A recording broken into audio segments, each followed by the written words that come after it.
Magandang araw mga lods. Ayan. Ngayon ang itatopic natin, yung request ng ating kalods na nakalimutan ko na naman. Hindi ko makita yung pangalan mga lods. Patungkol sa yellow face mutation mga lods. Let it bang, bang. Magandang araw mga lods. Ayan, maulan na araw ngayon. Buti na lang umulan kasi sobrang init mga lods. Ngayon yung itatopic natin, sabi nung kasi natabunan na naman, hindi ko na naman nakita pero nare-recall ko yung tanong niya. Mag-comment ka na lang lods pag napanood mo to. Sabi niya, lods, sabi niya request. Sunod sabi niya, topic mo naman yung difference ng yellow face tsaka golden face. Ayan. Yun yung natin. Maiksi lang siguro to. Pero bago yan mga lods, sali kayo sa raffle mga lods. Para natin to, may raos na natin. Ayan, yung huling sumali si Romel Dizon. Yan. Banggitin ko yung mga sumali na mga lods ha. Vincent Binyarao, 12 entry. Alex Canlas Marcelino, 4. Joe Marica Jau, 4. JF Cruz, 4. Romeo Ascaraga, 4. Densky Paracale, 4. Tapos yung isa, si Romel Dizon, yan. Shoutout sa inyong lahat mga lods. So ngayon, balik na tayo sa teka muna pala. Muna kayo mga lods, sali kayo para may routes na natin to kasi ganito mga lods pag hindi natin napuno to hindi ko siya ira-raffle mga lods may bumibili pa naman mga idol baka may bigay natin lahat yung mga kits mga lods kaya bago kasi may kukuha sa akin dapat nga ngayon yun pero di ko alam kung magbabayad siya agad sa Giga so next week na kasi hindi niya raw dala yung kotse niya kaya ayun sabi ko okay lang naman yun wala namang kaso yun kaya mga lods sali na kayo para marapol na natin to tapos siguro 2 buwan bago tayo magparapol uli kasi hindi nyo na itanong mga lods meron na namang nangingitlog tapos ngayon kasalukuyang namimisa kahit kahit sobrang init pa rin yung isa nga 11 yung yung itlog mga lods pag napisa lahat yun ang dami nun tapos meron naman 4 yung itlog isa pa lang yung nakita ko napipisa malaki na yung inakay pero hindi ko inaalis yung bahala silang mamisa mga lods kaya sali na kayo para maipahinga natin yung raffle mga idol. Yun lang siguro. Para may raos na natin mga lods. Okay mga lods, balik na tayo sa sa nagtatanong. Ngayon ang tanong niya, yun nga yung raw pinagkaiba ng double face tuloy. Ng yellow face at saka ng golden face. Yan. Totally mga lods, hindi lang naman yellow face tsaka maraming face yan parang subdivision yan, may phase 1, phase 2 phase 3 mga lods ito yun mga idol para medyo aware din kayo may tinatawag na white face yan may tinatawag na yellow face naman at meron din tinatawag na golden face at meron ding tinatawag na black face mga lods. Yan yung mga black mutation. So marami yan. Hindi lang naman dalawa yun Black face, white face, golden face, yellow face. Yan. Mga ganon. Kahit anong mutation pa yun.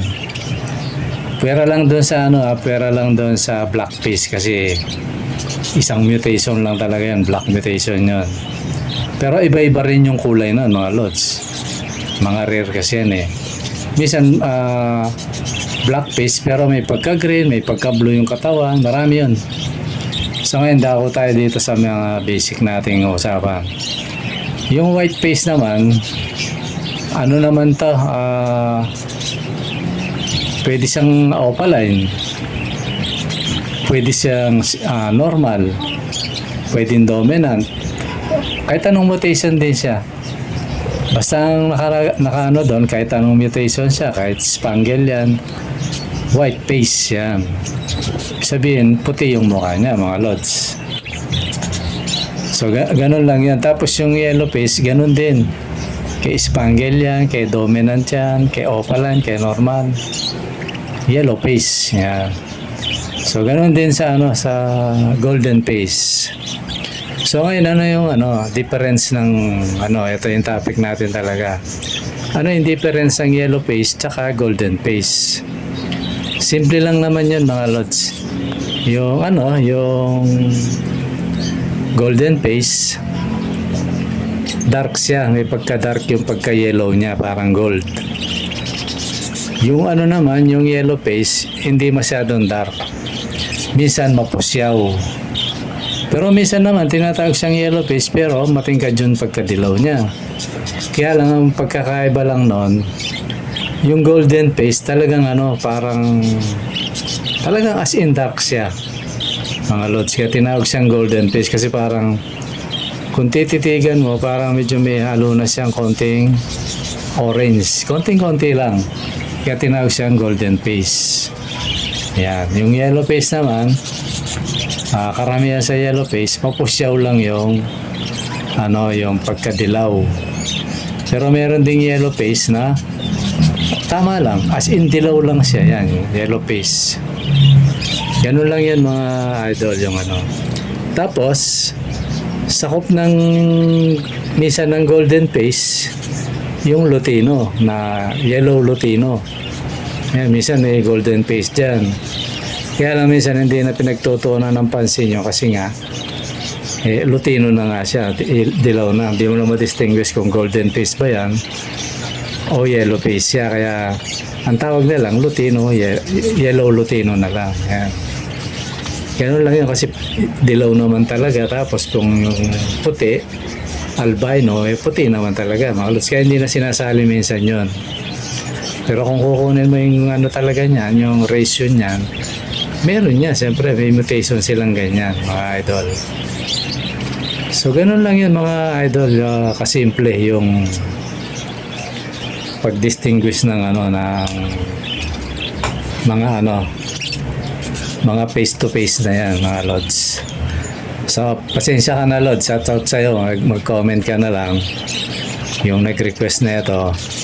Kaya nalito na naman ako. Hindi ko alam kung sa messenger pa o sa comment section. Kasi pagka-comment kasi, pag sinagot mo kasi yun, nawawala na yun, mga lods.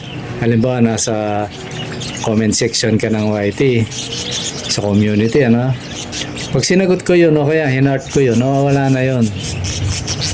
Pag umalis ako doon tapos balik ka uli, wala na yun, mga lods. Kaya minsan nahihirapan ako. Kaya maganda rin kasing inaalis yun, mga lods, para at least alam ko yung mga bagong pumapasok na message. Yun, natandaan ko lang yung tanong. Pero yung